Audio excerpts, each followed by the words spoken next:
About 59,000 years ago, a Neanderthal had a bad tooth. Not a slightly sensitive tooth, a molar with decay deep enough that, according to a study published in 2026, somebody may have pushed a stone tool into it and deliberately worked away the damaged tissue. Picture the decision. There is no anesthetic, no powered drill, no dentist chair, just pain, a sharp piece of rock, and the belief that putting one into the other might somehow help. That single tooth ruins one of our favorite stories about the past, that ancient humans had perfect teeth, never needed dentists, and only started suffering when civilization invented sugar. The truth is stranger. Some ancient groups had remarkably few cavities, others had mouths full of them long before farming. Some teeth did not rot much because they were being sanded down by food so gritty that the crowns nearly disappeared. So the real question is not, why were ancient teeth better?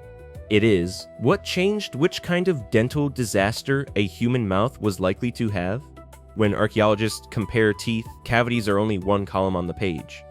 There is also wear, cracking, gum disease, abscesses, calculus, teeth lost while a person was still alive. A mouth can score well in one category and still be a terrible place to live. Many hunter-gatherer skeletons do show less tooth decay than later farming populations. That part is real, but fewer cavities quietly turns into healthy teeth, and those are not the same claim. Imagine chewing meat, fibrous plants, seeds, and nuts processed with stone. Tiny particles of grit enter the food. Each bite is mild.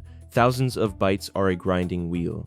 Over years, enamel wears flat. Dentin can become exposed. Cracks spread. The height of a tooth shrinks. In some people, the opposing teeth wear together almost like matched tools.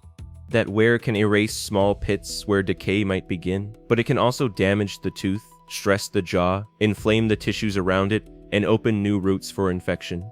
It is possible to have very few cavities and still desperately need relief. Human teeth are hard, not indestructible. Enamel is the hardest tissue in the body, but it cannot repair itself the way bone can. Beneath it sits dentin, softer and more sensitive. In the center, nerves and blood vessels occupy the pulp. Every mouth is therefore balancing two clocks. One clock is chemical. Bacteria in dental plaque use sugars and starches from food. They produce acids. Repeated acid attacks remove minerals from enamel, and eventually a cavity forms. The other clock is mechanical. Teeth collide, scrape, flex, and sometimes meet grit harder than the meal itself. Enough abrasion removes the surface faster than decay can hollow it. That may hide one problem by creating another. Food preparation changes both clocks. Pounding, grinding, and cooking can make calories easier to reach. They can also create soft particles that stick around teeth or introduce stone dust from a grinding surface. The same technological step can reduce chewing effort while increasing either acid exposure or abrasion. There was never one ancestral diet. A coastal group eating shellfish, a forest group processing nuts, and a cold climate hunting group did not place the same demands on their teeth. If farming caused cavities, then a cemetery in Morocco should not look the way it does. At Taforalt, hunter-gatherers lived roughly 15,000 years ago, before agriculture reached the region. Researchers examined the teeth of 52 adults. Only 3 had no evidence of tooth decay.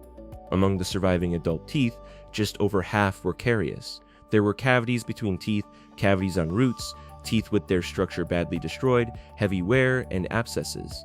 This was not a population living on refined candy. Evidence from the site points toward frequent use of starchy wild plants, including acorns and pine nuts. Those foods could be processed, cooked, and consumed in ways that gave oral bacteria repeated access to fermentable carbohydrates. Taforalt matters because it removes the easy villain. You do not need a farm, a factory, or a candy aisle to get severe tooth decay. You need the right combination of food chemistry, preparation, eating pattern, plaque, tooth surfaces, and time. The cavity is biological. The conditions around it are cultural. Agriculture did not flip a universal switch. It changed probabilities. Farming concentrated diets around a smaller number of staple foods: wheat, barley, rice, maize, other grains and tubers depending on the place. Harvests could be stored, grain could be ground, soft porridge and bread could be eaten repeatedly. That reliability helped build villages and feed more people. Inside the mouth, it could also mean that sticky fermentable carbohydrate returned again and again. Plaque bacteria metabolize those carbohydrates and release acid. Saliva begins repairing the mineral loss, but frequent attacks shorten the recovery window. If the balance stays negative, enamel weakens and a cavity advances. Ancient calcified plaque preserves traces of the microbial communities that lived in those mouths. Studies of dental calculus suggest that major dietary and cultural transitions, including the Neolithic shift, changed oral ecology as well as the food touching the teeth. Meanwhile, food processing often reduced the massive chewing workload seen in earlier groups. Teeth might stay taller for longer, leaving grooves and contacts intact precisely where decay can grow. So in many populations, farming traded part of the old wear problem for more caries, but many is doing important work there. In the Levant, researchers compared teeth from Natufian foragers with those of Neolithic farmers. If the simple story were perfect, the farming group should have had dramatically more cavities. Instead, the reported rates were almost identical, about 6.4% and 6.7%. The foragers showed more tooth wear and periodontal disease. The farmers had more calculus. Different problem, different column. A broader study using 185 archaeological sites found that farmers had more caries on average, but the ranges for farmers and foragers overlapped by more than 70%. Differences in abscesses and teeth lost before death were not statistically significant in that comparison. This is what real human history looks like. Not two neat mouths labeled before and after, but overlapping clouds shaped by local crops, cooking methods, water, age, sex, social conditions, and what researchers happen to preserve and measure. Agriculture is still a powerful part of the explanation. It is just not a verdict handed to every individual farmer. And the modern explosion of refined sugar is another transition, again, not a synonym for the first village. Whatever caused the pain, people tried to do something about it. The Chagyrskaya molar is the newest and most dramatic candidate. The 2026 researchers used scans and experiments to argue that a Neanderthal deliberately manipulated the decayed area with stone tools. It is one tooth and a fresh interpretation, so it deserves caution. But the marks are difficult to dismiss as a modern accident. Around 14,000 years ago, at Villabruna in Italy, a human tooth with a cavity was scraped with a small pointed stone tool. Microscopic grooves suggest someone worked inside the diseased area. Then, between roughly 9,000 and 7,500 years ago at Mehrgarh, in what is now Pakistan, people drilled at least 11 molars belonging to 9 adults. The holes were made with flint tips. Skills used for drilling beads may have crossed into the mouth. No one had to understand bacteria to understand that the pain came from a particular tooth.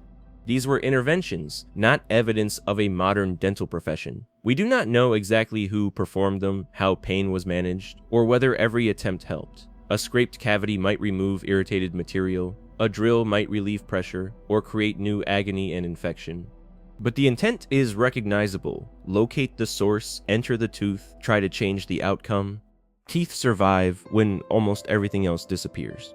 Their wear records repeated motion. Their chemistry records pieces of diet and migration. Calculus can preserve microbial DNA and tiny food remains. A healed socket shows that a tooth was lost before death. A drilled hole records a moment when pain became a problem worth taking a stone tool to.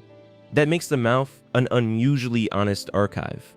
It tells us that ancient people were neither naturally perfect nor simply doomed. They adapted to food systems, and their food systems changed them back.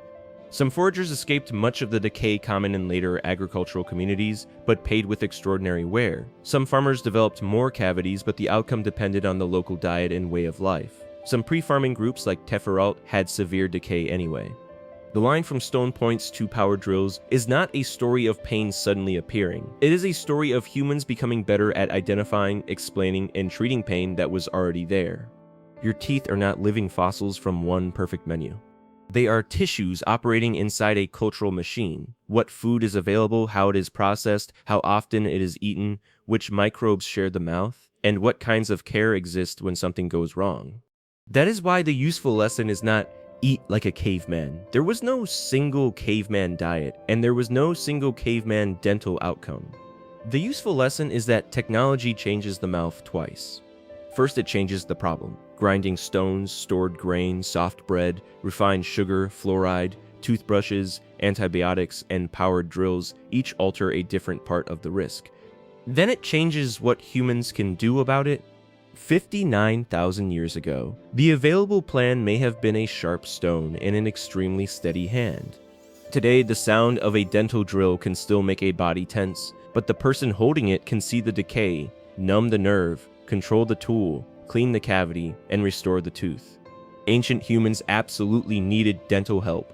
What they did not have was the version of help that lets us pretend the tooth was ever the easy part.